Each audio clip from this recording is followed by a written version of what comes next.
Bonjour tout le monde, moi c'est Chantal et bienvenue dans une nouvelle vidéo de la Bibliothèque Jaune. Aujourd'hui j'avais envie de vous parler d'un événement qui me tient hyper à cœur, le Festival BD Montréal. Et là c'est encore plus important que je vous en parle cette année puisque normalement c'est un événement qui a lieu au Parc La Fontaine à Montréal. Et puis là, à cause de la pandémie, du virus et tout ça, on va pas revenir sur le sujet, mais à cause de ça, l'événement a été annulé, l'événement physique a été annulé, mais ça va avoir quand même lieu de manière virtuelle. Donc, si vous êtes intéressé par ce festival-là, je vais vous laisser tous les liens en barre d'infos, juste en bas, donc le site du festival où vous pourrez retrouver toute la programmation ainsi que leur Facebook où ils ont listé tous les événements. Personnellement, il y a beaucoup d'événements qui m'intéressent, des ateliers, des quiz, des combats de dessin ou encore des interviews. Franchement, il y a des événements pour tous les goûts, pour tous les âges, pour tous les genres. Vous irez faire un tour. Moi, sérieusement, c'est sûr que je vais aller voir ça, je vais aller jeter un petit coup d'œil. Donc, cette année, l'événement va avoir lieu du 22 au 24 mai. Et pour commencer les festivités, il va y avoir bien entendu la remise des prix BDList. Ça, c'est un événement qui a lieu chaque année, qui est organisé par le festival et qui va remettre des prix à la meilleure BD dans plusieurs catégories qui sont prédéterminées, comme par exemple les prix BDList Québec, prix BDList indépendant, prix BDList français étranger ou encore prix BDList jeunesse. Et cette année, j'ai été mandatée, comme l'année dernière, par le festival pour vous parler de la catégorie jeunesse. Donc aujourd'hui, je vais vous présenter les 5 BD finalistes pour cette catégorie-là. Et comme l'année dernière, je vais commencer par la BD que j'ai le moins aimée et je vais finir avec mon coup de cœur. Et là, le 22 mai, on va savoir si le jury des prix BDList et moi, on a fait la même déduction, on est arrivé à la même conclusion que c'était notre coup de cœur. Donc j'ai aucune idée de la BD qu'ils ont choisie, je sais même pas s'ils ont choisi encore en fait. Mais j'ai eu un coup de cœur pour une BD. Et là, je tiens à dire que c'est pas parce que je mets une BD au bas de mon échelle d'appréciation que c'est pas une bonne BD. C'est tout simplement parce que c'était peut-être pas quelque chose qui m'attirait ou c'était peut-être pas un scénario qui me parlait. Bref, je vous raconte quand même le synopsis et je vous donne mon avis sur les 5 finalistes. En 5e position, j'ai mis Animal Jack, le premier tome au cœur de la forêt, scénarisé par Kit Toussaint et illustré par Miss Prickly aux éditions Dupuis. Ici, on va suivre Jack. C'est un jeune garçon, je pense qu'il devrait avoir environ 7 ou 8 ans. Il va à l'école, il habite avec ses parents, bien entendu. Il n'a pas trop d'amis puisque ça ne clique pas avec ses autres camarades. Peut-être que c'est à cause de sa particularité tout à fait spéciale de se transformer en n'importe quel animal. Donc, s'il est en colère, il peut se transformer en singe, ou si ça ne tente pas de voir personne, il va se transformer en limace. Bref, il peut changer autant de fois qu'il veut d'apparence. Ensuite de ça, il va y avoir des enfants qui vont commencer à disparaître. Ça va être très mystérieux. Un à un, ils vont vraiment disparaître de la ville jusqu'à ce qu'il ne reste plus que Jack. Donc Jack va se poser beaucoup de questions. Est-ce que c'est parce qu'il est capable de se transformer en plusieurs animaux qui n'a pas été repéré comme un enfant humain et que la personne ou la chose qui a enlevé les enfants n'a pas su que lui aussi était un humain? Il va mener sa petite enquête et grâce à son pouvoir, il va retrouver évidemment tous les autres enfants. Donc pour moi, c'était une BD assez classique dans le style de BD européenne, c'est-à-dire qu'ils n'ont pas trop sorti du cadre qu'on voit habituellement, des cases, des pages. C'était vraiment une BD pour moi qui était tout à fait normale. Et je dois dire que j'ai été confuse un peu par moment puisque j'ai jamais compris si les parents de Jack savaient qu'il pouvait se transformer en plusieurs animaux. Pour moi, c'était vraiment une question que j'ai pas eu de réponse. C'est peut-être juste moi qui ai mal compris. Mais j'ai trouvé aussi qu'il y avait une belle morale, malgré tout ça, une belle morale aussi au niveau écologique. Donc, c'est pas parce que je l'ai mis, comme je disais, tout en bas de ma liste que que c'est pas une bonne BD, c'est peut-être juste que j'ai été un petit peu confuse et j'ai pas trop compris le scénario. En quatrième position, j'ai mis Hercule, l'agent intergalactique, le premier tome, Margot, la fille du frigo par Zabus et Delana aux éditions Le Lombard. C'est une BD totalement différente de celle que je viens de vous parler, puisqu'ici on va être plus sur une école d'agents intergalactiques. On va suivre des jeunes extraterrestres qui essaient d'être formés pour être des agents intergalactiques. Donc on va les suivre pendant qu'ils sont en cours, pendant qu'ils suivent leur formation, pendant qu'ils suivent leurs examens. Ça va être vraiment une ambiance scolaire, ce qui m'a pas déplu. Et à un moment donné, Hercule va aller sur Terre et va faire la rencontre d'une jeune fille qui s'appelle Margot et qui, pour une raison vraiment inconnue, mange de la glace. En fait, cette Margot-là, elle a décidé de manger de la glace, des glaçons, pour être froide et ne plus ressentir aucune émotion à cause d'un grand événement qui se déroule dans sa vie et qui lui génère beaucoup de douleur et de peine. Évidemment, Hercule va vouloir l'aider malgré qu'il va enfreindre quelques lois de l'école et pour lui, ça va être quand même la plus grande récompense de toute sa jeune vie de pouvoir aider cette terrienne-là. Pour ma part, j'ai trouvé que les dessins étaient ultra mignons. Ça, j'ai rien à dire. Je pense que c'était un des styles des BD qui sont présentes ici que j'ai le plus aimé. Par contre, pour ce qui est du scénario, ça m'a moins accroché. J'ai adoré que ce soit une école de formation d'agents intergalactiques avec plusieurs races d'extraterrestres. Pour moi, le récit allait beaucoup trop vite, c'est-à-dire qu'il y avait beaucoup de scènes d'action, ce qui est vraiment pas mauvais parce que j'adore quand il y a de l'action dans les histoires, mais j'ai l'impression que à cause de ça, le récit prenait un peu un deuxième niveau, c'était vraiment en deuxième plan. Donc on devait se dépêcher un peu à raconter l'histoire et des fois j'ai l'impression que d'une case à l'autre on sautait du coq à l'âne et j'étais vraiment un peu perdue dans tout ça. Et en troisième position, j'ai mis Légendes urbaines par Nick Bruno, Paul Down et Michael Yates aux éditions Les Humanoïdes Associés. Ici on va suivre le jeune Dwayne qui doit quitter sa campagne natale pour aller s'installer à Brooklyn puisque son père, qui est policier, vient d'être muté dans cette ville-là. Et étonnamment, son père, c'était le quartier où il a grandi et où il a rencontré sa femme. Malheureusement, la mère du jeune Dwayne vient de décéder, donc ça rappelle beaucoup de souvenirs à son père.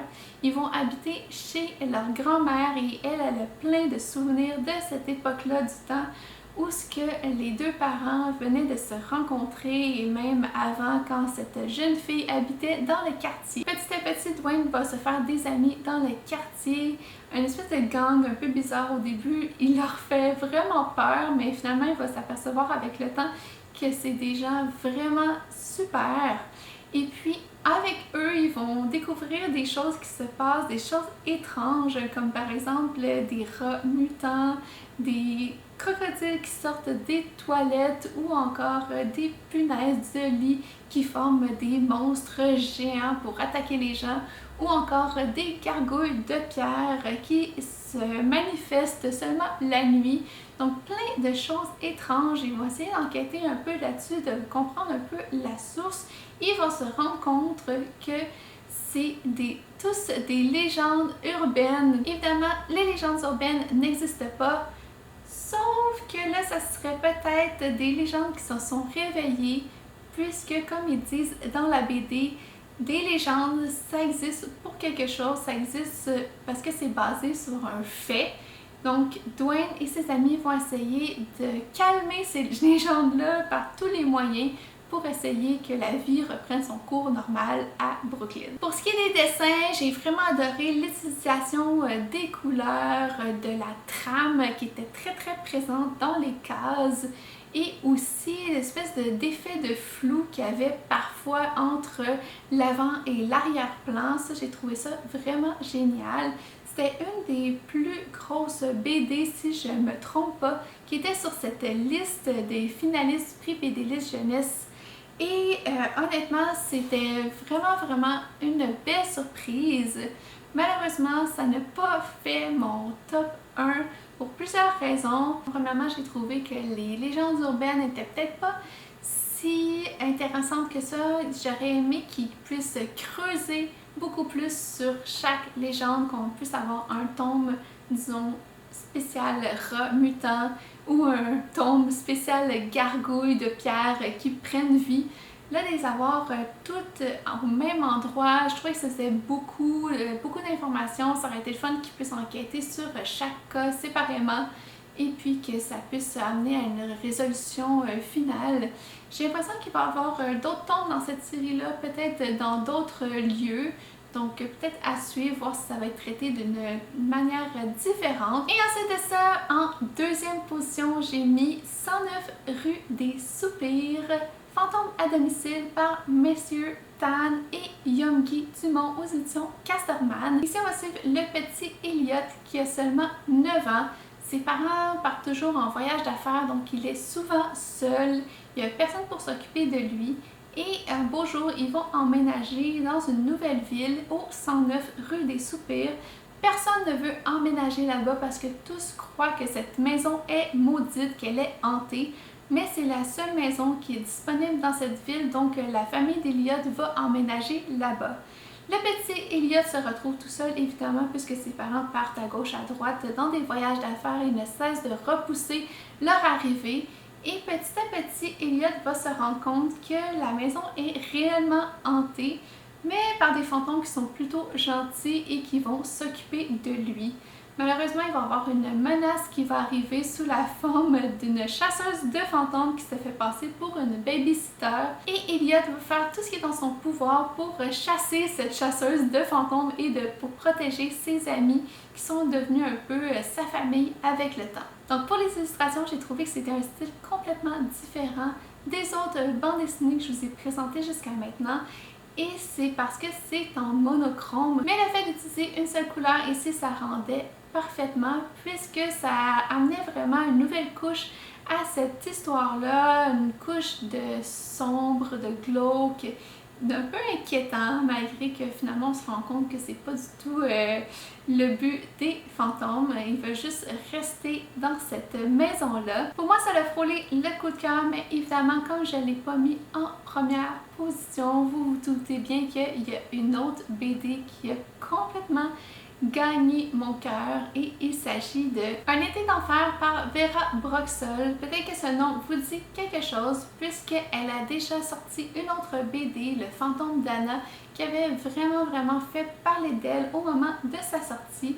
Et ici, c'est un one-shot, un récit autobiographique de son enfance lorsqu'elle fréquentait des colonies de vacances. Vera, c'est une immigrante russe aux États-Unis et étant donné qu'à la maison, c'est vraiment un background culturel très russe, elle va avoir beaucoup de difficultés à créer des liens avec ses amies américaines puisqu'elle voit vraiment qu'il y a un gros écart entre les deux cultures.